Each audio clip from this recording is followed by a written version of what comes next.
Welcome friends, வாங்க இன்றைக்கி நம்ம டேஸ்டான வேர்க்கடலை சட்னி எப்படி செய்யலான்னு பார்க்கலாம். நிலக்கடலை சட்னி தோசை, இட்லி, சாதத்துக்கெலாம் ரொம்ப அருமையான சைட் டிஷ். இப்போ வேர்க்கடலை நம்ம ஒரு 1/4 கப் அளவு வறுத்த வேர்க்கடலை தோல் உரித்து இதை போல் எடுத்து வச்சுக்கலாங்க. ஜீரகம் ஒரு 1/2 டீஸ்பூன், தேங்காய் ஒரு 1/2 கப், புளி, உப்பு, 2 பூண்டு பல், வரமிளகாய் 3, கருவேப்பிலை கொஞ்சம் எடுத்து வச்சுக்கலாங்க. இப்போ அடுப்பில் ஒரு கடாயை வச்சுட்டு கொஞ்சமாக ஆயில் ஊற்றிட்டு இந்த பொருளை வறுத்துக்கலாம். ஜீரகம் போட்டு வறுத்துட்டு நம்ம தட்டில் எடுத்து வச்சிடலாம்.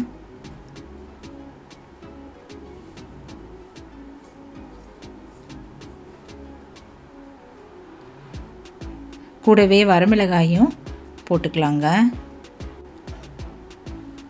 இப்போ வரமிளகாய் போட்டு நல்லா வறுத்துக்கலாங்க. கூடவே கருவேப்பிலை, பூண்டு, புளி, உப்பு இதெல்லாம் போட்டுடலாம். திருவி வச்சுருக்கிற தேங்காயும் போட்டுட்டு நல்லா வதக்கிக்கலாங்க. கருவேப்பிலை இதெல்லாம் போட்டுட்டு நல்லா வதக்கிட்டு நம்ம உடனே ஸ்டவ் ஆஃப் பண்ணிவிட்டு இறக்கி வச்சிடலாம்.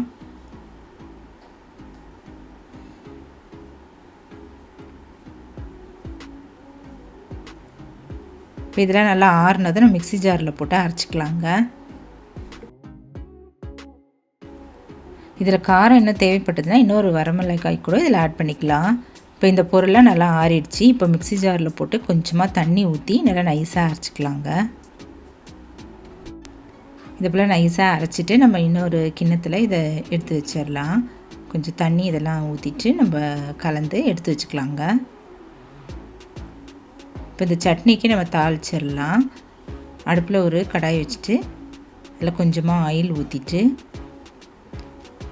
கடுகு, பெருங்காயம் இதெல்லாம் போட்டு வறுத்துட்டு இதில் ஊற்றிடலாங்க. சட்னி மேலே அப்படியே ஊற்றிட்டு கலந்துக்கலாம். இப்போ அருமையான வேர்க்கடலை சட்னி, நிலக்கடலை சட்னி தயாராகிடுச்சுங்க. இதை நல்லா ஒயிட் ரைஸ்லேயே போட்டு வெறும் சாதத்தில் போட்டு பிசைஞ்சு சாப்பிட்டாலும் அருமையாக இருக்கும். தோசைக்கும் நல்ல சைட் டிஷ்ஷுங்க.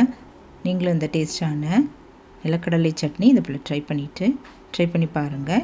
எப்படி இருக்குன்னு சொல்லுங்கள். இந்த வீடியோ பிடிச்சதுன்னா என்னுடைய சேனலான குக்கிங் வித் சித்ரா அன்பு சேனலில் சப்ஸ்கிரைப் பண்ணிக்கோங்க. தேங்க்ஸ் ஃபார் வாட்சிங். நம்ம அடுத்த வீடியோவில் பார்க்கலாம். நன்றி, வணக்கம்.